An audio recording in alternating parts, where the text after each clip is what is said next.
Bonjour les amis, on prend une petite pause, on souffle, on veut aller plus loin avec Jésus. Et si nous parlions d'avoir un front dur? Oh oui, avoir un front dur. Bon, on ne se voile pas la face, on le sait tous, plus ou moins, que la vie sur cette terre ne ressemble pas toujours à un voyage touristique.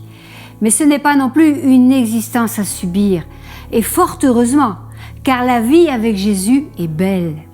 Dans Ézéchiel 3 au verset 9, il nous est dit « J'ai rendu ton front aussi dur qu'un diamant, plus dur que de la pierre. » Mes amis, avoir un front dur comme le diamant, ce n'est pas dans l'optique de pouvoir le heurter sans avoir mal.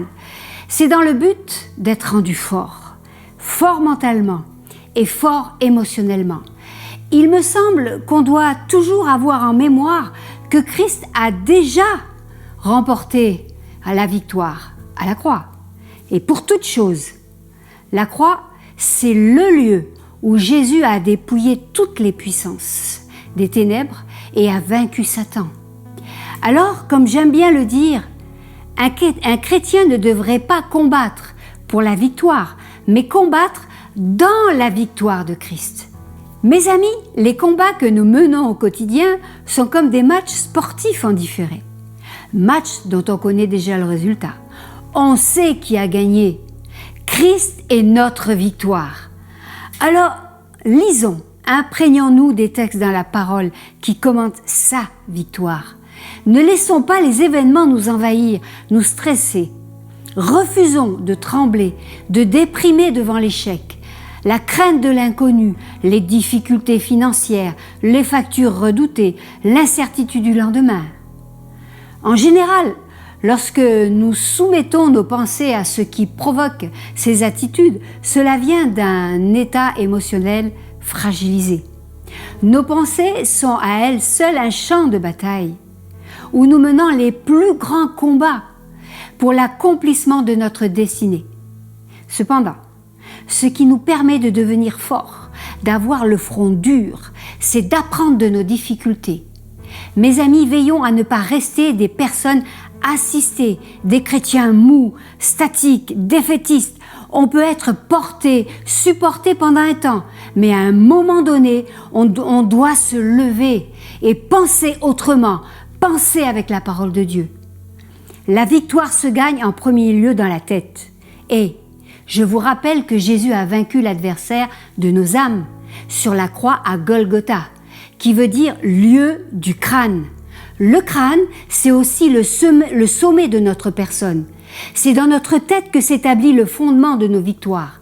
C'est dans notre tête que se trouve notre lieu de victoire, notre Golgotha.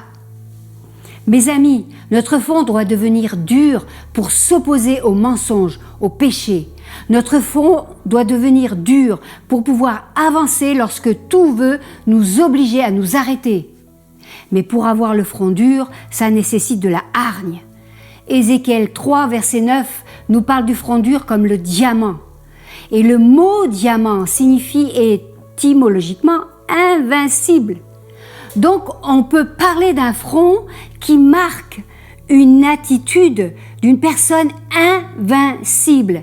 C'est sur le front d'une personne qu'on voit rapidement si elle est déterminée ou pas, si elle est décidée à aller jusqu'au bout ou pas. Nous devons avoir l'attitude du jusqu'au boutiste.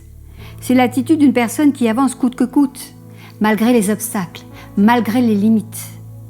Un chrétien au front dur, c'est un chrétien victorieux, un chrétien enthousiasmé et enthousiasmant. Allez, laissons notre front se durcir avec un caractère jusque-boutiste.